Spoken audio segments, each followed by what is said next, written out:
Hello, my name is Andrew Brooks. Another presentation on Non-Linear Existentialism, the possibility of free will, comparing the concepts of information and process. The basic idea of this presentation is to frame free will within the concepts of non-linear existentialism, bring up the idea of the differences between information and process. Working definition of free will: the ability of a being to be aware of their choices and to choose from them without undue hindrances. Important elements of the definition are choices, awareness of the choices, and no undue restriction to make the choice. And this is the idea of determinism.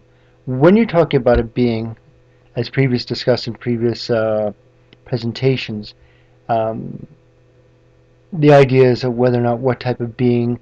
Is it a being that is linear to its external environment or non-linear? And I think that teases apart the idea of what type of being. Both linear and nonlinear beings are still entities. However, a human being from a lower evolved organism is a different type of being. So the thing is that a more evolved, more nonlinear being can lead to self-awareness, but it's still a being. Determinism. When an interaction occurs, each member of the interaction will cause another outcome to occur in a specific or predictable manner. That's a very important part, given the properties of the members involved in the prevailing conditions. This is also known as cause and effect. And this holds the idea of it being linear. Information and process. Bringing these up so we can tease apart the ideas of information and process. Within the concept of determinism, in order for a being to have choice without undue hindrances, its decisions have to be a byproduct of internal biological processes and not accumulation of linear responses in response to and coming from external information. With this idea is that, again, it's trying to tease apart the idea of linear and nonlinear.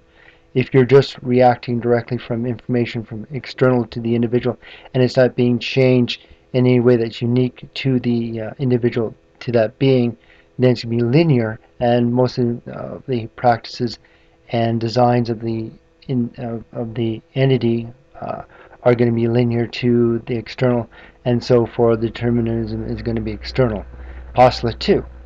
Given that, determinism can be considered from internal and external sources of causation. And I think based on that point, we can help go forward and figure out the difference between information and process. General. For information, all input is ultimately derived from energy-emitting objects in the environment. That's going to be the basics of the idea of an information-based system or being. Specific. Biological. Energy that can be detected and affect an organism. If there is no internal biological process within the object subject, or such internal biological processes are being controlled or overwhelmed by external biological input, free will is not possible or is not occurring. So the idea is that if you have an information-based system without process, and even if you might have coded information within the being as which is unique to that being, if the external information that goes through that is external biological input, then there is no free will because of these external hindrances. Process. General and specific. General, that which causes a change in that which is affected by it. Specific. Biological. Internal physical process existing between input and output sensory areas of a being, human being in this case. External determinism can be overcome if these processes can affect but are not directly affected by information coming from outside the being. If this occurs, free will is possible. So the idea is that process is basically information. You've got two ideas. You've got basically a function that changes the information in some way, and the information that comes in, which would be the data. So in this way that you can have a process-driven system that allows for something to be non-linear. The information itself, like external sensory input, can be linear, but then the information itself goes through a process or a change, and through that the being, a human being's uniqueness can be stamped upon it. Also at the same time variance, and also at the same time allows for free will, because the choices will be the individuals, and they'll be unique to the individual because the process which is unique to them is stamped upon them, and the individuals through this variance, through their own mandates or their own patterns which have accumulated through that process, can be chosen between. This is just a relatively makeshift diagram that compares information versus process. At the top, diagrammatically, you have input going through linear straight line and no variance, and comes out. So a comparison to various patterns linearly derived from external information. So process at the bottom is internal plus information, external and internal. And basically what you can see is time, that's going to be the frequency modulation, and V1B at the very bottom is amplitude modulation. So both of these are part of the process, and they're internal. And through working with the external information, which can also become internalized unique to the individual and goes back into the system, basically you'll have internal and external determinism. But through that, you're allowed to first have linear, so if the input is coming in, your inputs are going to be varied so that there's going to be congruency between internal and external.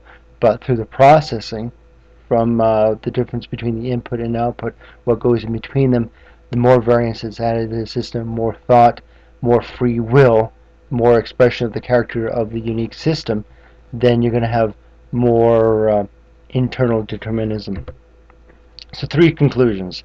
As suggested by the theory of compatibilism, the concepts of free will and determinism are not necessarily mutually exclusive. Free will is possible as long as external determinism is limited by internal biological processes. However, free will can be limited if external biological sources inputs overpower internal biological processes. The idea is basically even though you have choices and you have freedom to a certain extent, because there has to be some hindrances upon the system. If there's going to be a lot of external determinism pressing upon the system, then free will be limited, even though the process is still there, or the patterns are so ingrained in the system, even though there might be a lot of variance within the system brought about by V1B of the cerebral cortex, that if the patterns are so ingrained, so enforced, that even though the variance does exist, the system itself suppresses it because of so much external determinism is being internalized. As discussed previously, the theory of activity of layer V1B of the cerebral cortex can allow for the possibility of free will by varying input currently and previously derived from the external environment. Everything is derived from the external environment. The idea of tabula rasa, a clean slate, even though it might be a clean slate from birth, there are processes that can amend, change, and give character and lead to free will. In addition, it can affect but not be affected by external biological input, because in itself it's emitting one way within the cerebral cortex of V1B. It emits, it allows for frequency modulation leading to time, and also allows for amplitude modulation leading to variances in the amount of energy that is associated with the patterns that are derived from external inputs. So by fluctuating the amount of energy, that allows for the possibility of increasing the overall cerebral energy levels of the system, which, as I said in previous presentations, which would be the primary needs baseline activity level, and try to go towards that, so you reduce the residual incongruencies to 0. So again, I thought this was important to give this presentation, to give the idea of free will, again taking the basic biological model that's built upon neuronal energetics, and the idea of increasing the energy to residual incongruencies. Would be interesting to link it to the idea of free will, which is enjoyed by many people with the idea of philosophy. So trying to link it together and seeing how non-linear existentialism can be expressed in very many ways, from the idea of happiness to the idea of free will to the idea of being, to the idea of, in some other presentations, about how that system, if it breaks down, what occurs to it. So hopefully this was helpful, gives another idea, another different idea of how non-linear existentialism can be expressed and understood. I thank you very much for your time. Take care.